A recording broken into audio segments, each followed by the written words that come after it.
دا एक्चुअली خپلو کې محلهدارو کرکټ کولو او کرکټ باندې جګړه وشو او ابرپټلی بیا چې دا کنه فایرنګ یې وکړو او درې کسان یې مړ کړو.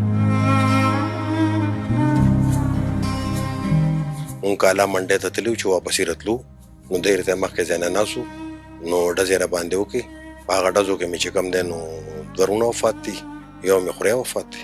دشمنیانې ډېرې زیاتې شوې په وړو خبرو یو بل وژنه. نو دې حوالې سره پېښور پولیس اقدامات وچتې چې جرګه سیستم نور هم ښه شي.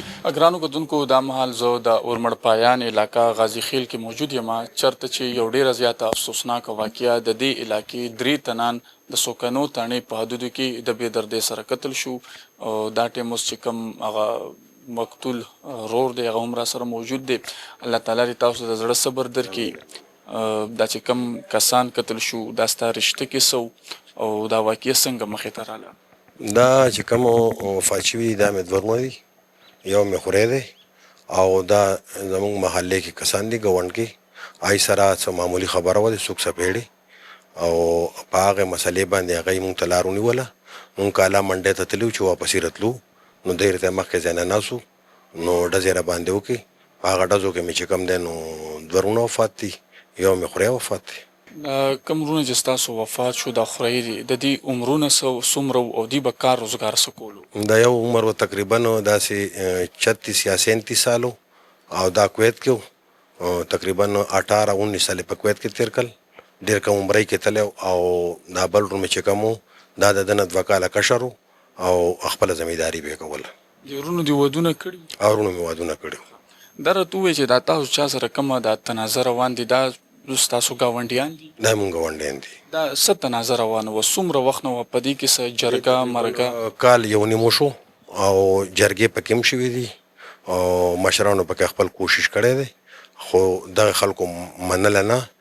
زیاتی یې مونږ سره کړی و مونږ د تره زوی والی و او بیا به دی هغې کې دی هلک هم خوږ شوی و نو دی جرګه دی ونه منوده او دا قدم یې اوچت کړو. زاهد بھائی دا راته تر اوسه پورې دی کې تاسو د پولیس نه مطمئن یې د پولیس چې کم کار دی اف آی آر خو پکې شوی دی خو پولیس پکې اوسه پورې څه کردار ادا کړی دی؟ نو پولیس اف آی آر کړی دی او په لومړۍ ورځ رالو چاپه یې وواله چونکې کور کې څوک نه نو هغه یې چاپه وواله او بیا یې لاړل.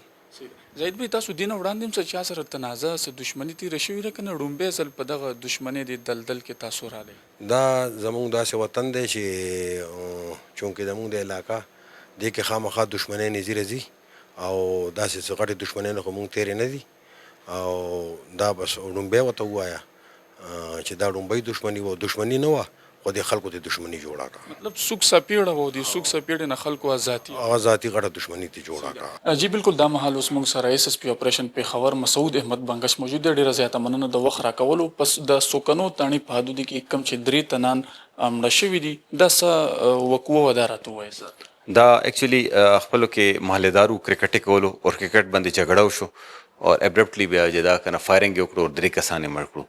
بیا پولیس افیکټیولی دا کاروایي وکړو چې اف آی آر نه پس ډېر ریډز یې وکړو څه رشتهداران هم ګرفتار شوي دي لیکن مین ملزمان یا پاتې دي او امید لرو چې انشاءالله ډېر ژر به دا مین کسان به مو تحویل کې بوي. سر دا د دې دواړو کوم د کورنۍ دا ذاتي تنازع یا ذاتي دښمني روانه وه که نه څنګه چې تاسو له دا یو وړه غوندې مسلې نه غټې مسلې ته لاړو؟ نه ذاتي څه داسې نه وه وړه مسلې نه غټ مسلې ته لاړو او کرکټ باندې دا ټول وشو. دښمنیانې ډېرې زیاتې شوې په وړو خبرو یو بل وژنه. نو دې حوالې سره پېښور پولیس اقدامات وچتې چې جرګه سیستم نور هم ښه شي چې د خلکو دغه د دښمنیانې هم ختمې شي؟ एक्चुअली د دښمنیانې یا چې کوم لړۍ جګړې کې فایرنګ وشي د ابرپټلی کېږي خو دې کې پولیس د 107 کاروانۍ کوي لږ افیکټیولی کوشش کوي لږ د جرګو باندې د دښمنیانې ختم شي او خپلو کې مسایل حل شي. او دریم 87-88 کاروانۍ هم کوشش کوو لګیا چې دو جائیداد ضبط کی उसकी और दो د کینی ټیبل ټاکس باندې او پورا کوشش کوو لګیا چې کوم لیګلی مو منډیټ ده امو پورا کوجي. ګرانو کتونکو تاسو دغه د اورمړ پایان د مدعیانو خبرې هم واورېدې چې د کومه تنازع کې 3 تنان ضایع شو او دا هم ډېره زیاته د افسوس خبره ده چې زموږ د پښتنه سیمه باندې په وړو خبرو او په وړو تنازع باندې موږ دومره تیش یا په دومره غوسه کې راشو چې مونږه د دې له کبله ډېرې ښکلې ځوانۍ لاس له ورکړې.